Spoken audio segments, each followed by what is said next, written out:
ಯುದ್ಧದ effect commercial ಸಿಲಿಂಡರ್ಗಳು ಸಿಗ್ತಾ ಇಲ್ಲ. ಬೆಂಗಳೂರಿನಲ್ಲಿ ಗ್ಯಾಸ್ ಸಿಲಿಂಡರ್ ಎಮರ್ಜೆನ್ಸಿಯ ಹಿನ್ನೆಲೆ ಮಹಿಳಾ ಉದ್ಯಮಿಯೊಬ್ಬರು ಪ್ರಧಾನಿ ಮೋದಿಗೆ ಪತ್ರ ಬರೆದಿದ್ದಾರೆ. ಪ್ರಧಾನಿಗೆ ಪತ್ರ ಬರೆದಿರುವಂತಹ ಮಹಿಳಾ ಉದ್ಯಮಿ ಗಾಂಧಿನಗರದ ರಸಪಾಕ ಹೋಟೆಲ್ನ ಮಾಲೀಕರಾದಂತಹ ರೂಪಾ ಶಾಸ್ತ್ರಿ. ಗ್ಯಾಸ್ ಇಲ್ಲದೆ ಮಹಿಳಾ ಉದ್ಯಮಿಗಳಿಗೆ ಆರ್ಥಿಕ ಹೊಡೆತ ಆಗಿದೆ, ಹೋಟೆಲ್ ನಡೆಸೋದು ಕಷ್ಟ ಆಗ್ತಾ ಇದೆ ಅಂತ ಪ್ರಧಾನಿಗೆ ಪತ್ರ ಬರೆದಿದ್ದಾರೆ. ಅಡುಗೆ ಅನಿಲ ಹಂಚಿಕೆಯಲ್ಲಿ ವಿಶೇಷ ಆದ್ಯತೆ ನೀಡಬೇಕು. ಕರ್ನಾಟಕದ ನಾರಿ ಶಕ್ತಿಯ ಪರವಾಗಿ ಮಹಿಳಾ ಉದ್ಯಮಿಯಿಂದ ಪ್ರಧಾನಿಗೆ ಪತ್ರ. ಕಮರ್ಷಿಯಲ್ ಗ್ಯಾಸ್ ಸಿಲಿಂಡರ್ ಸಿಗದೆ ಹಲವು ಹೋಟೆಲ್ಗಳು ಮುಚ್ಚೋಗಿವೆ, ಇನ್ನು ಹಲವುಗಳಲ್ಲಿ ಮೆನು ಚೇಂಜ್ ಆಗಿದೆ. ಎಲ್ಲ ಸಮಸ್ಯೆಯ ಮಧ್ಯೆ ಪ್ರಧಾನಿ ಗಮನ ಸೆಳೆಯೋದಕ್ಕೆ ಉದ್ಯಮಿಯೊಬ್ಬರು ಮುಂದಾಗಿದ್ದಾರೆ. ಕರ್ನಾಟಕದ ನಾರಿ ಶಕ್ತಿಯ ಪರವಾಗಿ ಮಹಿಳೆ ಬರೆದಿರುವಂತಹ ಪತ್ರ ಇದು. ಮಹಿಳಾ ಉದ್ಯಮಿ ಗ್ಯಾಸ್ ಇಲ್ಲದೆ ಮಹಿಳಾ ಉದ್ಯಮಿಗಳಿಗೆ ಯಾವ ರೀತಿ ಆರ್ಥಿಕ ಹೊಡೆತ ಆಗಿದೆ ಅನ್ನೋದನ್ನು ಗಾಂಧಿನಗರದ ರಸ್ಪಾಕ ಹೋಟೆಲ್ನ ಮಾಲೀಕರಾದಂಥ ರೂಪಾ ಶಾಸ್ತ್ರಿ ಪ್ರಧಾನಿಗೆ ಪತ್ರ ಬರೆದಿರುವುದನ್ನು ಗಮನಿಸ್ತಾ ಇದ್ದೀವಿ. ಕಳೆದ 2 ದಿನಗಳಿಂದ ಬಹಳ ದೊಡ್ಡ ಮಟ್ಟಿಗೆ ಸಮಸ್ಯೆ ಆಗಿಬಿಟ್ಟಿರುವಂಥದ್ದು ಹೋಟೆಲ್ಗಳಲ್ಲಿ. ಹಲವು ಹೋಟೆಲ್ಗಳು ಈಗಾಗಲೇ ಬಂದ್ ಆಗಿಬಿಟ್ಟಿವೆ. ಇನ್ನು ಕೆಲವಲ್ಲಿ ಉಪಹಾರ ಕೊಟ್ಟರೆ ಊಟ ಇಲ್ಲ, ಮೆನುನಲ್ಲಿ ಹಲವು ಬದಲಾವಣೆ, ಕೆಲವು ಕಡೆ ಬೆಲೆ ಏರಿಕೆ, ಇನ್ನು ಕೆಲವು ಕಡೆಗಳಲ್ಲಿ ಸೌದೆ ಒಲೆ ನುರಿಸ್ತಾ ಇದ್ದಾರೆ. ದಿಕ್ಕೆ ತೋಚದಂತಾಗಿದ್ದಾರೆ ಹೋಟೆಲ್ ಉದ್ಯಮಿಗಳು. ಈ ಹಿನ್ನೆಲೆಯಲ್ಲಿ ಈ ಮಹಿಳಾ ಉದ್ಯಮಿ ಪತ್ರ ಬರೆದಿದ್ದಾರೆ ಪ್ರಧಾನಿಗೆ. ಇನ್ನು ಈ ಸಿಲಿಂಡರ್ ಅಭಾವ ಇದೆಯಲ್ಲ, ಹೋಟೆಲ್ ಅಷ್ಟೇ ಅಲ್ಲ, ರಾಜ್ಯದ ರೆಸಾರ್ಟ್ಗಳು ಕೂಡ ತತ್ತರಿಸೋಗಿವೆ. ವಾಣಿಜ್ಯ ಸಿಲಿಂಡರ್ ಇಲ್ಲದೆ ಅಡುಗೆಗೆ ಪರದಾಡ್ತಾ ಇವೆ. ಹಾಸನ ಜಿಲ್ಲೆಯ ಸಕಲೇಶಪುರ ತಾಲೂಕಿನ ರೆಸಾರ್ಟ್ ಬುಕ್ಕಿಂಗ್ನಲ್ಲಿ 50% ಕಡಿತ ಆಗಿರುವಂಥದ್ದು.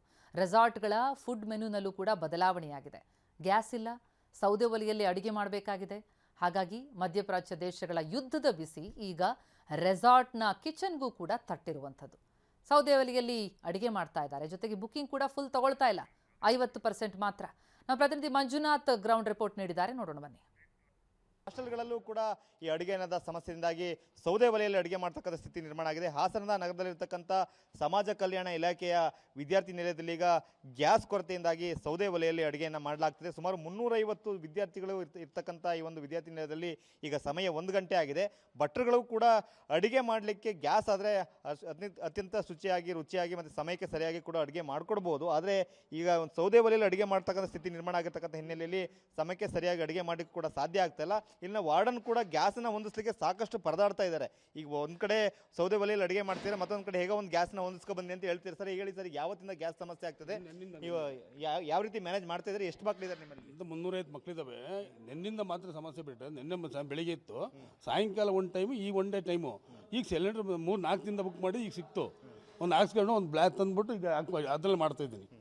ಈಗ ನಿನ್ನೆ ರಾತ್ರಿ ಸೌದೆಲೆ ಮಾಡಿಸಿದ್ರಾ? ನಿನ್ನೆ ಸಂಜೆ ಮಾಡಿಸಿ ಒಂದು ಟೈಮು ಮಾಡಿಸ್ದೆ. ಮತ್ತೆ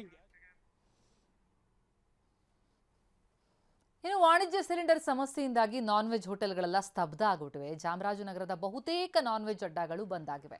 ಮುಗಿಬಿದ್ದು ಚಪ್ಪರಿಸಿ ತಿಂತಾ ಇದ್ದಂತಹ ಕ್ರಿಸ್ಪಿ ಬೆಳ್ಳುಳ್ಳಿ ಕಬಾಬ್ ಬಂದಾಗಿದೆ. ಸಿಲಿಂಡರ್ ಸಿಗದ ಪರಿಣಾಮ ಈ ಕಬಾಬ್ಗೆ ಬ್ರೇಕ್. ಕೇವಲ ಅಂಬೂರು ಬಿರಿಯಾನಿ ರೈಸ್ ಮಾತ್ರ ಲಭ್ಯ ಇದೆ.